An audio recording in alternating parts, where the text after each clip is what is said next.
Well, hello. Here we are with Gloria Lybecker, Healing You with Gloria.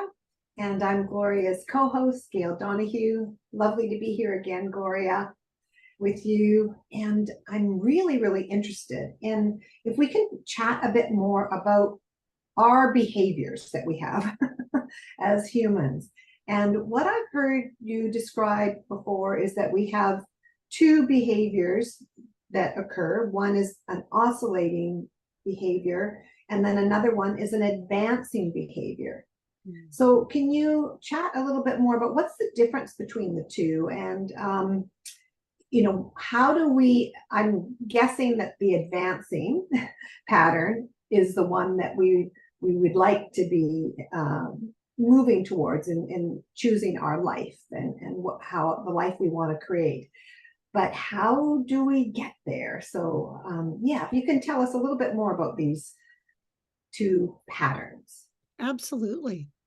So those are two major types of behaviors that are created by the different structures of our life. And most of us, I know for myself anyway, I never really thought about the structure of my life. I mean, that's kind of a big concept. And, what does it even mean? Well, so when I look at what is the structure that creates an oscillating pattern, it's a structure where I'm kind of going through my life not really conscious. And what I think I'm conscious, but what's actually driving my behaviors are unconscious beliefs. We have these unconscious beliefs. Many of us, as we mature, we get older, we start to notice that we're telling ourselves things. We actually start to hear the things we tell ourselves. And we can begin to question those and go, wait a minute, what am I just saying? And we can start to grow more awareness. And because those unconscious beliefs are those structures that are under our conscious awareness that's driving our behavior. And as I'd shared previously, my oscillating pattern was where I'd be going to work, having a group of friends, and all of a sudden I'd find myself in the same kind of a scenario that I'd been before, where I'd feel like I was dumb and I didn't matter and I was not smart enough and I could never get ahead and I had to just be quiet and be a wallflower. And it's like, it's not who I came here to be. That's not true. Well, then why do I keep experiencing it? I don't know. And then I'd find it happening again. So I guess another way of saying, so I'd start to make progress. I'd start to go forward. I'd start to have confidence. And then there'd be something in my environment that would stimulate those unconscious beliefs and I'd propel me back. Yeah, because I think we've chatted before about how these unconscious beliefs are established from our childhood, of us just trying to make sense of this world that we live in.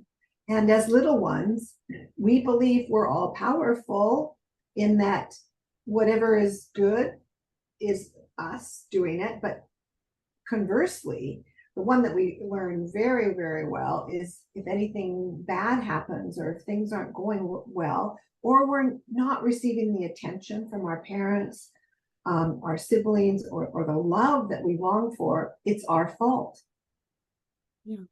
Yeah. And that can be that foundation of leading to those beliefs that you're talking about. Is that correct? Yeah, we begin to, well, what is it that we make our experience mean? And when we're really little, we haven't developed the consciousness. We haven't developed the awareness to know how to choose what is true for us. We're vulnerable and we're very impressionable as well. And so, yeah, it's important to actually learn how to learn. And there are many of us that through our growth and development, we have these stuck points where we get stuck and we don't know what to do next. And so we do nothing. And anyway, there's many different variations of that experience. And yet when we can finally notice that there's a pattern, if something's happened at least 3 times, it's a pattern. And when we can notice it's a pattern, we can start to pay attention to it. And we can start to learn what's stimulating this pattern. So those are Mm. important steps to begin to notice, and to notice that you can notice that. That was exciting when I could notice that I noticed something. Yeah, And and it starts to open up something new for us to yeah, discover. right. So this noticing is so important. And then I think when we talk about the course that we offer, is that noticing, if it's in community, can happen one with other people, so it's not so lonely and scary and feeling like it's only me. We have other people that can share these discoveries with us, and you also learn from each other. But the other thing is too that it takes away from it that loneliness of thinking that, oh, I'm the only one, it's all my fault, everybody else is doing fine. You realize that, oh, that's not quite the case. So yeah, this noticing is so important. And I think what we've talked about before is when we have the noticing, then we are at that fork in the road where we can make some choices. So is this where that other choice, like the choice comes in with choosing that advancing behavior, that an advancing pattern?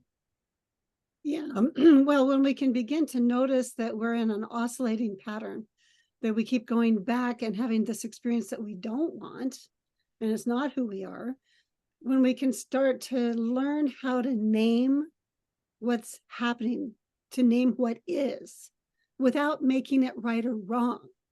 Like, for instance, and I can use an example from my own life. So one of my oscillating patterns that I don't enjoy so much when I'm conscious is I like to eat popcorn or salty chips when I'm watching Mm, late at night. And my body doesn't really like that, though it does release different neurochemicals and stuff when I get that salt on my tongue and I get that fat going through my system. It's just like, it tastes so delicious, right? right. But when I'm conscious and I'm actually in true choice, I recognize, oh, well, yeah, I got this craving going on because I really enjoy popcorn and I really like salty chips. And let's see, if I'm honest, I'm going to go, oh, it's after 8 o'clock at night already. Well, I really don't want to gain a couple more pounds tonight. Let's see, I think maybe I'll just go have one of my self-performance drinks, and yeah, that's okay. And I'm going to, or drink some more water. So I'm making a conscious choice deliberately, even though I have this craving going on. And if I succeed that for at least 15 minutes, and I go, oh, I still got the craving. Oh, I don't know. Because I can oscillate. I can notice, oh gosh, Gloria, you really got this going.